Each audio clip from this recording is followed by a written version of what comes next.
Eu vou pegar num daqueles tópicos que normalmente é dos primeiros que surge quando alguém fala em poliamor, que é o poliamor e a promiscuidade. Quando me estava a preparar para este debate, eu fiz uma buscazinha no Google por poliamor e promiscuidade.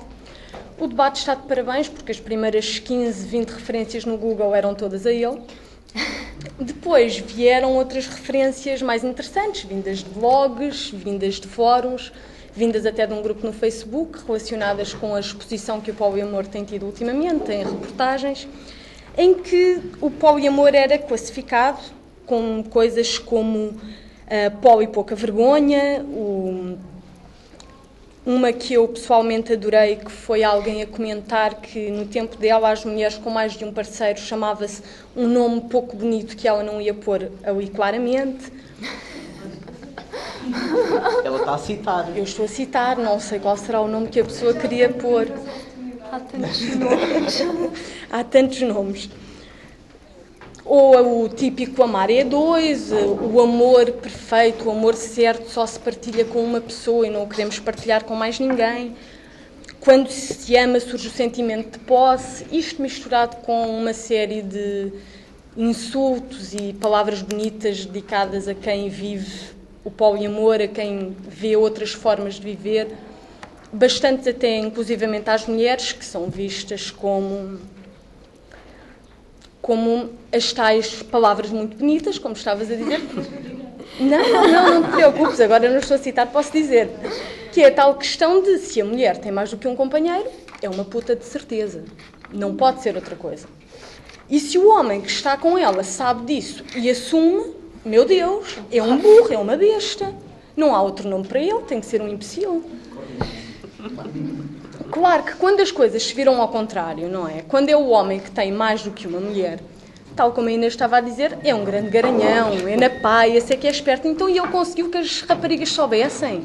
E não se importam, pá, ele tem que me ensinar como é que isso se faz, que isso assim é que é uma maravilha. Pois a questão é que, por norma no poliamor, quando uma pessoa pode, as outras também podem, porque é uma relação em que existe igualdade. Agora, a tal questão do poliamor e da promiscuidade e de ser isto e de ser aquilo, dá para pegar de várias formas. Para começar, aquilo a que nós normalmente chamamos a promiscuidade não é, do ponto de vista da psicologia, aquilo que é realmente a promiscuidade.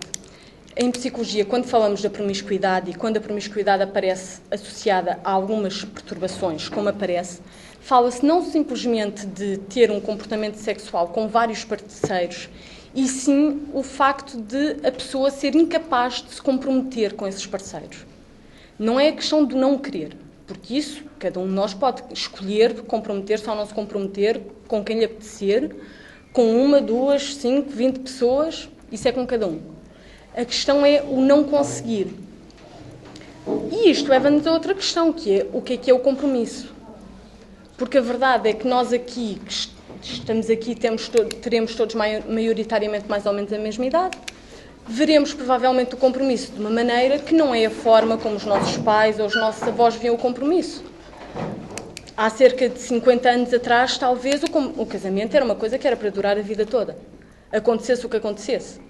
Houvesse ou não houvesse traição, pancadaria, fosse o que fosse, a mulher tinha casado com aquele homem, a mulher tinha que ficar com aquele homem.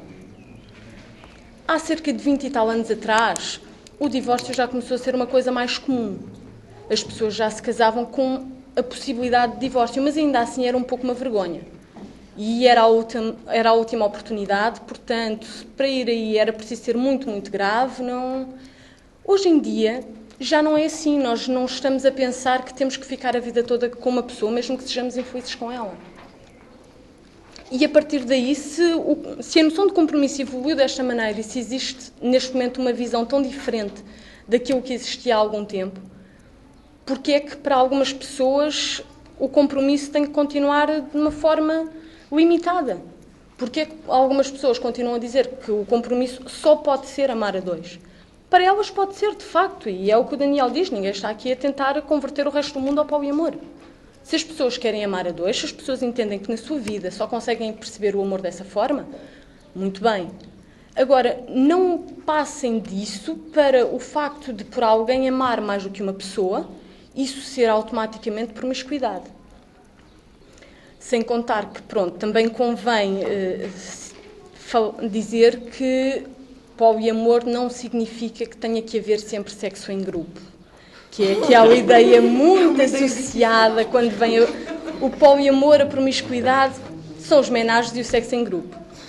Foi outra das coisas que eu encontrei nessa minha pesquisa, foi as pessoas a dizerem como é que isso podia ser. Então, quer dizer, se uma pessoa está com duas pessoas e eu e tudo à mistura, mas que perversão, não é? Não podia ser.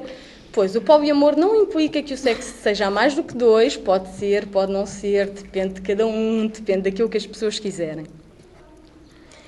O poliamor pode perfeitamente continuar a ser, tal como o Daniel estava a dizer no caso do triângulo que viveu, uma questão de 3 casais, por assim dizer, que ali estão, e uma relação global.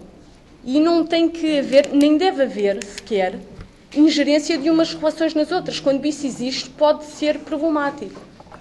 Uma coisa é as pessoas conhecerem-se, fazerem um esforço para serem pelo menos civis, não têm necessariamente que ser as melhores amigas umas das outras, embora se partilham as mesmas ideias. Se 2 pessoas namoram com a mesma pessoa, se têm uma relação em comum, é natural que partilhem algumas ideias, é natural que, de facto, acabe por surgir uma amizade. Mas não tem que existir. Isso não tem que existir amizade, muito menos tem que existir mais alguma coisa. E, além das relações em triângulo, existem as belas das relações em V, em que uma pessoa namora com outras 2, tem uma relação com as outras 2, mas as outras 2 não têm que ter uma relação entre si.